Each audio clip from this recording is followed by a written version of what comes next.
السلام علیکم ورحمۃ اللہ وبرکاتہ۔ بسم اللہ الرحمن الرحیم۔ ظاہری کبیرہ گناہوں کا بیان۔ نمبر 25، عاقل بالغ مرد کا سونا یا چاندی سے تزین کرنا یعنی زینت اختیار کرنا۔ مسند احمد زواجر صفحہ 254۔ عاقل بالغ مرد کے لیے سونا اور چاندی کا استعمال ناجائز ہے، لہذا مرد کے لیے سونے کا کڑا پہننا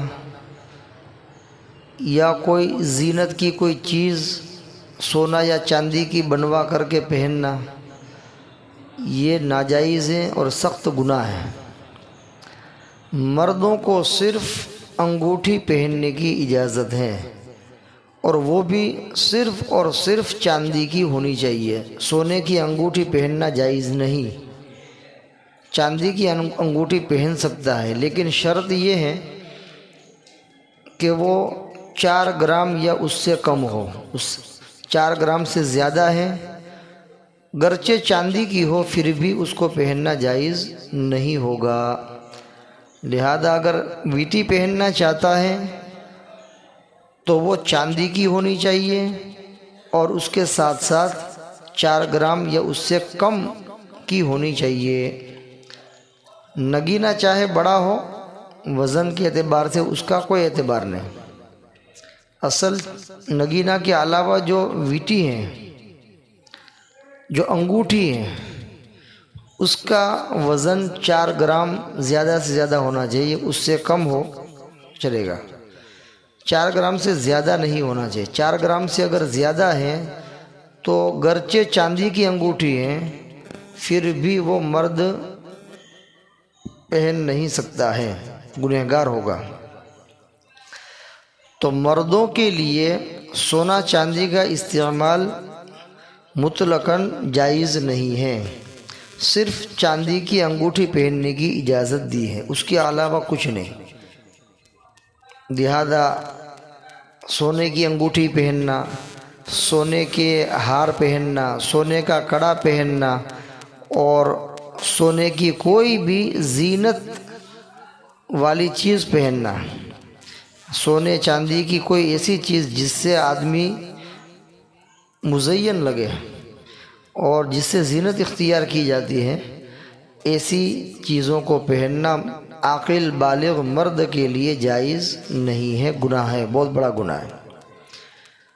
البتہ عورتوں کے لیے اجازت ہے، عورتوں کے لیے تو مطلقاً اجازت ہے، وہ سونا کی چاندی کی چیزیں پہن سکتی ہے، یعنی زیورات کی قبیل تک اس کو اجازت ہے، صرف زیورات تک اس کو اجازت ہے، یعنی زیورات اپنے اگر وہ بگسرا کے بنانا چاہے تو بنا سکتی ہے، کھوٹی دھات کے بھی وہ زیورات پہن سکتی ہے۔ اسی طریقے سے چاندی کے زیورات پہن سکتی ہے، سونے کے زیورات پہن سکتی ہے۔ عورت کے لیے زیورات کی حد تک مطلقاً اجازت ہے کہ چاندی کے پہنے، سونے کے پہنے یا چاندی اور سونے کے علاوہ کسی اور دھات کا پہنے، اس کو اجازت ہے۔ لیکن سونے کی چیزوں کو استعمال کرنا، سونے کے برتن، سونے کا کٹورا، سونے کی پلیٹ، سونے کی چمچ، سونے کی سرما دانی، گویا کہ سونے کی زیورات کے علاوہ سونے کی جتنی بھی چیزیں ہیں استعمال کی، اس کی نہ مردوں کو اجازت ہے نہ عورتوں کو اجازت ہے۔ تو 3 باتیں ہوئی، مردوں کے لیے اور عورتوں کے لیے، دونوں کے لیے سونے اور چاندی کے برتن استعمال کرنا یا اور کوئی زیورات کے علاوہ اور کوئی چیز استعمال کرنا یہ حرام ہے، ناجائز اور گناہ ہے۔ دوسری بات، عورتوں کے لیے زیورات کی حد تک سونا، چاندی اور دیگر دھات کی چیزیں پہننے کی اجازت ہے۔ اور مردوں کے لیے صرف اور صرف چاندی کی انگوٹھی پہننے کی اجازت ہے، شرط یہ ہے کہ وہ 4 گرام یا اس سے کم ہو۔ اس کے علاوہ مردوں کو نہ زیورات پہننے کی اجازت ہے، نہ سونا چاندی کے کوئی دوسرے زیورات پہننے کی اجازت ہے، نہ سونا چاندی کے برتن استعمال کرنے کی اجازت ہے، کچھ بھی نہیں، صرف اور صرف انگوٹھی، اور وہ بھی چاندی کی، سونے کی نہیں۔ اور اس کا گرام بھی بتایا، کم زیادہ سے زیادہ 4 گرام یا اس سے کم۔ یہ 3 باتیں ہوئی، سو تینوں کو مستحضر رکھے۔ عورتیں سونا چاندی کے زیورات پہن سکتی ہیں، مرد سونا چاندی کے زیورات نہیں پہن سکتے ہیں۔ زیورات میں صرف اور صرف انگوٹھی کی اجازت ہے، وہ بھی چاندی کی۔ اور تیسری شکل، مرد اور عورت دونوں زیورات کے علاوہ سونے چاندی کے برتن یا اور کوئی چیز استعمال نہیں کر سکتے ہیں، اگر کریں گے تو گناہ ہوگا۔ نمبر 26، مردوں کا عورتوں کی عرفاً مخصوصات سے مشابہت کرنا، مثلا لباس یا گفتگو یا حرکت میں، اور عورتوں کا مردوں کی عرفاً مخصوصات سے مشابہت کرنا۔ بخاری و مسلم زواجر صفحہ 256۔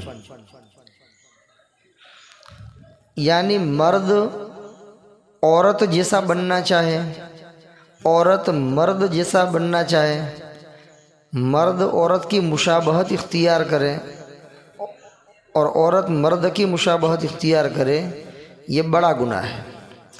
لباس کے اعتبار سے، بات چیت کے اعتبار سے، نقل و حرکت کے اعتبار سے وہ ایک دوسرے سے مشابہت والی چیزیں اختیار نہیں کر سکتے ہیں۔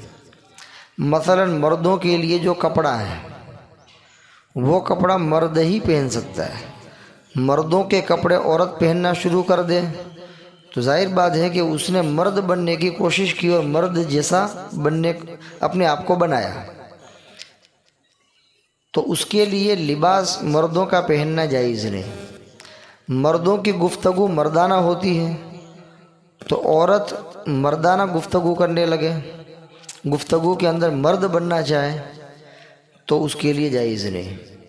اسی طرح ایسی نقل و حرکت کہ جو مردوں کے ساتھ خاص ہے، جو مرد حضرات ہی کے لیے وہ نقل و حرکت ہے، تو ایسی نقل و حرکت عورت اختیار کرے تو یہ بھی جائز نہیں۔ اسی طرح مرد کو عورت کی مشابہت اختیار کرنا جائز نہیں۔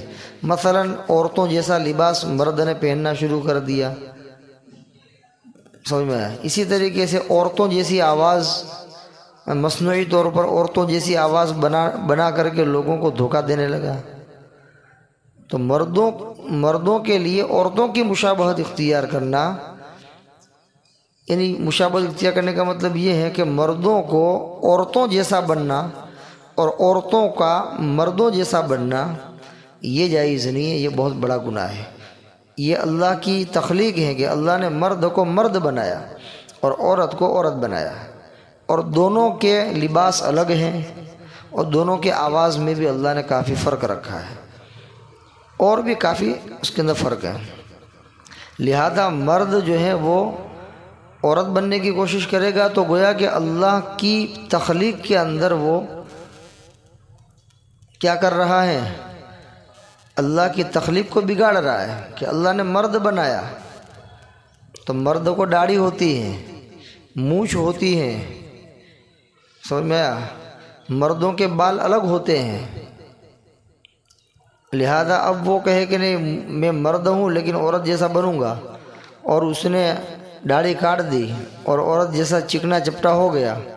اسی طریقے سے بال جو ہیں عورتوں کے بڑے ہوتے ہیں تو اس نے اپنے سر کے اندر عورتوں کے بال لگا لیے اور چوٹلا کر دیا، یعنی عورت کی طرح اس نے بال لگا دیے۔ لباس جو عورتوں کا ہوتا ہے وہ لباس مرد نے پہن لیا، تو یہ بہت بڑا گناہ ہے۔ لہذا نہ مرد عورت کی مشابہت اختیار کر سکتا ہے، نہ عورت مرد کی مشابہت اختیار کر سکتی ہے۔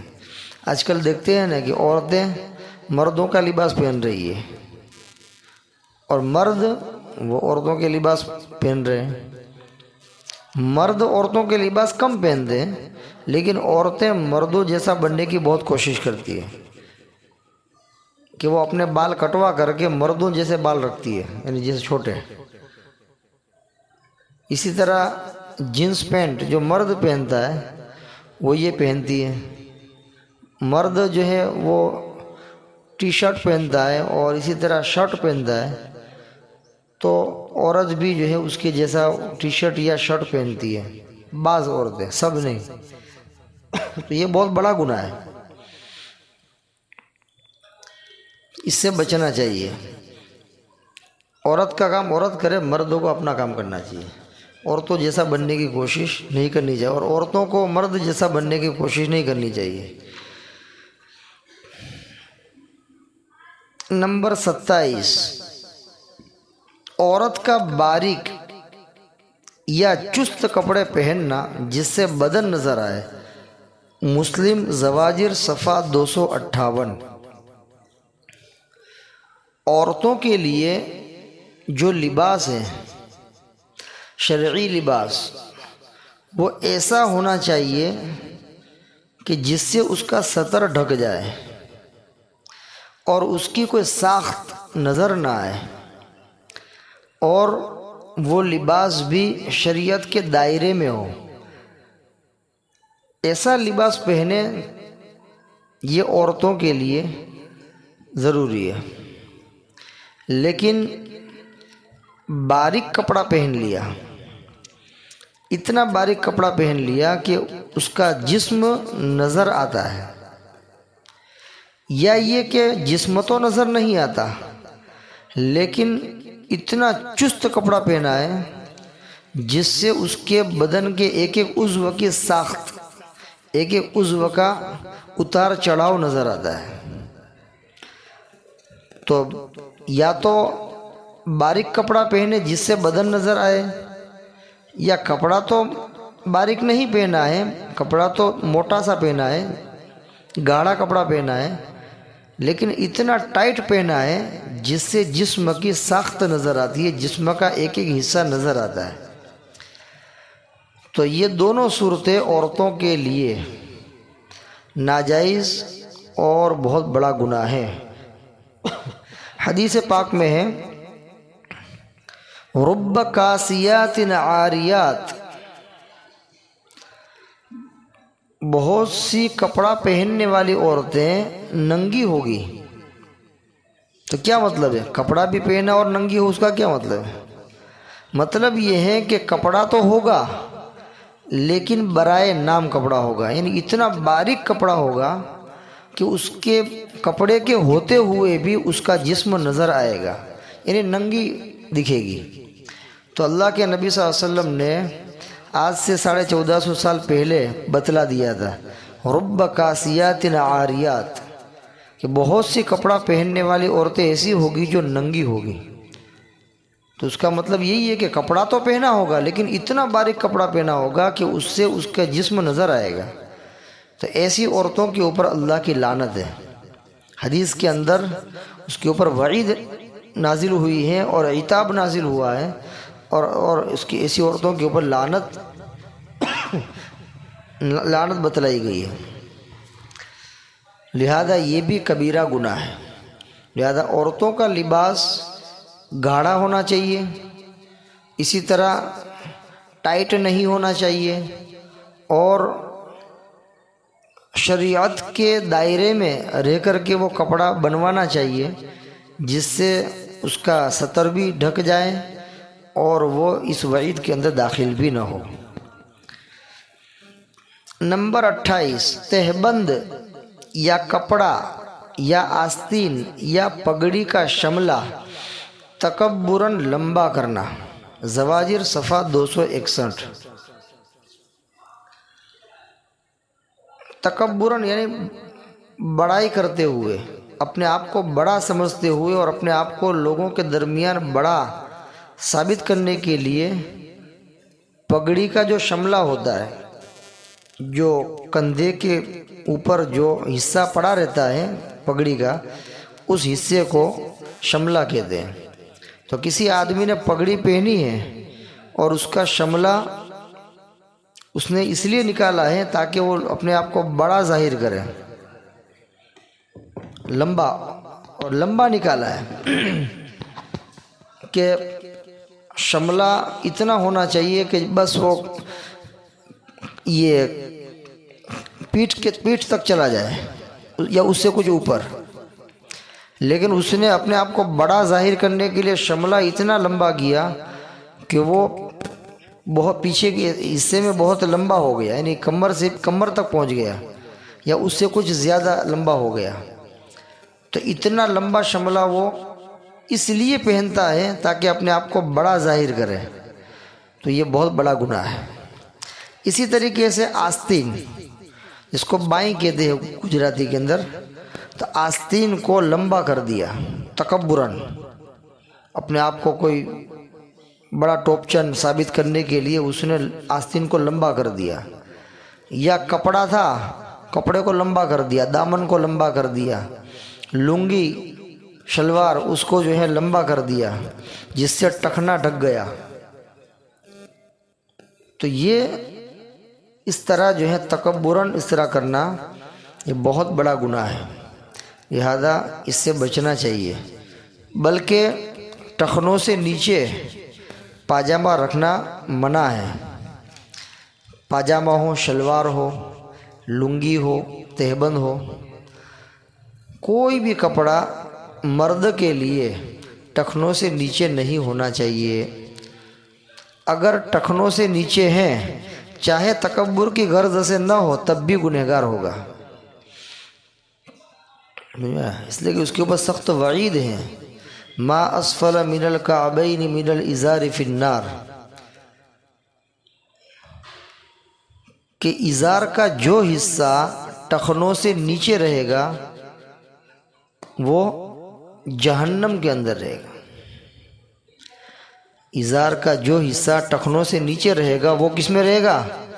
جہنم کے اندر، فی النار۔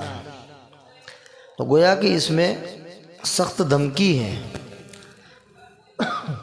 اس لیے خاص طور پر اپنے پاجامہ ہو پہنتے ہو یا شلوار پہنتے ہو، تہبند پہنتے ہو، اس کو ٹخنوں سے اوپر رکھنا چاہیے۔ البتہ عورتیں اپنا ٹخنا چھپائے گی، لہذا وہ شلوار اتنی لمبی پہنے گی جس سے اس کا ٹخنا چھپ جاوے، اس کے لیے لمبی شلوار پہننا ضروری ہے جس سے ٹخنا چھپ جاوے، اس لیے کہ عورت کا پورا جسم کیا ہے؟ سطر ہے، 2-3 عضو کے علاوہ، چہرہ، ہاتھ کے 2 پنجے اور ہاتھ پیر کے 2 پنجے، اس کے علاوہ پورا جسم اس کا کیا ہے؟ سطر ہے، اس لیے اس کے لیے تو اب ٹخنے چھپانا ضروری ہے۔ لیکن مرد کے لیے سنت یہ ہے کہ وہ ٹخنوں سے اوپر اپنی شلوار رکھے، اور اس میں بھی نصف ساق یعنی آدھی پنڈلی تک اگر پہنے تو یہ سنت ہے۔ آدھی پنڈلی سے نیچے پہنے گا تو اس کی گنجائش ہے، اس کی اجازت ہے، کوئی حرج کی بات نہیں ہے، لیکن ٹخنوں سے نیچے نہیں جانا چاہیے۔ اب ٹخنوں سے اوپر کتنا پہننا چاہیے؟ تو اس میں اصل سنت یہ ہے کہ نصف ساق یعنی آدھی پنڈلی، پنڈلی کہتے ہیں یہ گھٹن سے ملی ہوئی جو ہڈی ہے اور ٹخنوں تک پہنچتی ہے، اس ہڈی کو ناپ کر کے نصف حصہ جہاں تک ہوتا ہے وہاں تک شلوار، تہبند، قمیص پہننا مردوں کے لیے سنت ہے، اور اس سے کچھ نیچے پہنتا ہے تب بھی گنجائش ہے، لیکن ٹخنوں سے نیچے نہیں جانا چاہیے۔ اگر ٹخنوں سے نیچے چلا گیا پاجامہ، شلوار، تہبند تو گنہگار۔ اور ابھی میں نے جو حدیث آپ کے سامنے بیان کی، اس حدیث کا مصداق بن کر کے وہ گنہگار ہوگا۔ اللہ تبارک و تعالی ان تمام گناہوں سے ہم سب کی پوری حفاظت فرمائے۔